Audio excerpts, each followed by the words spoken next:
শেখ হাসিনার প্রত্যেকটা press conference 2009 থেকে 24শে জুলাই 2024 পর্যন্ত উনি অনেক, আমি মনে করি শখানেক হবে কিনা উনি প্রেস কনফারেন্স করেছেন।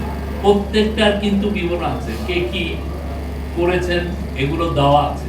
তো আমি সবাইকে ইনভাইট করব, এগুলো নিয়ে আমরা সিরিয়াস কাজ করি।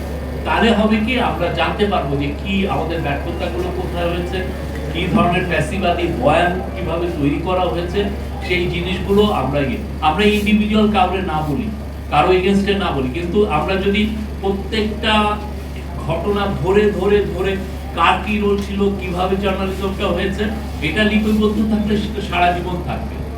সারা জীবন আমরা এটাকে ব্যবহার করতে পারবো যে দেখেন এই কাজগুলো হচ্ছে, এবং ইন্টারন্যাশনালি এটা অ্যাকসেপ্টেড হবে।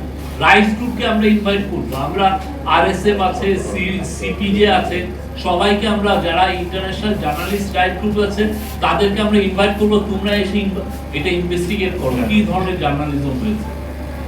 তোমরা রাইটসের অনেক কথা বলছো, ইদানিং এই যে প্রেস অ্যাক্রিডিটেশন নিয়ে তারা অনেক স্টেটমেন্ট দিয়েছে, তাদের স্টেটমেন্টকে আমরা ওয়েলকাম জানাই। আমরা যেন আরেকজনের ভয়েসটা কেড়ে নেই। ওরা যেভাবে 15-16 বছর আমাদের ভয়েসটা কেড়ে নেওয়ার চেষ্টা করেছে, কাউকে সিভিক ট্যাগ দিয়ে, কাউকে বিএনপি ট্যাগ দিয়ে, কাউকে জাতা ট্যাগ দিয়ে, আমরা যেন সেই ধরনের কোনো আবার এনভায়রনমেন্ট ক্রিয়েট না করি, যার জন্য বাংলাদেশে ওদের ভয়েসটা, মানে যারা ক্রিটিসাইজ করে তাদের ভয়েসটা যেন আমরা না কেড়ে নিই।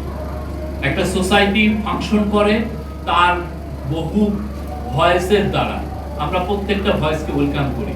প্রত্যেকটা ভয়েস বাংলাদেশে জারি থাকুক, এবং আমরা যেন প্রত্যেকটা ঘটনা, গত 15 বছরে অনেক ব্যর্থতা, আমাদের অনেক ধরনের ফ্যাসিবাদী বয়ান তৈরি হয়েছে, প্রত্যেকটা ঘটনার জন্য আমরা ফিরে ফিরে যাই, দেখি, ইনভেস্টিগেট করি, তাহলে আমাদের রিয়েল কাজটা হবে।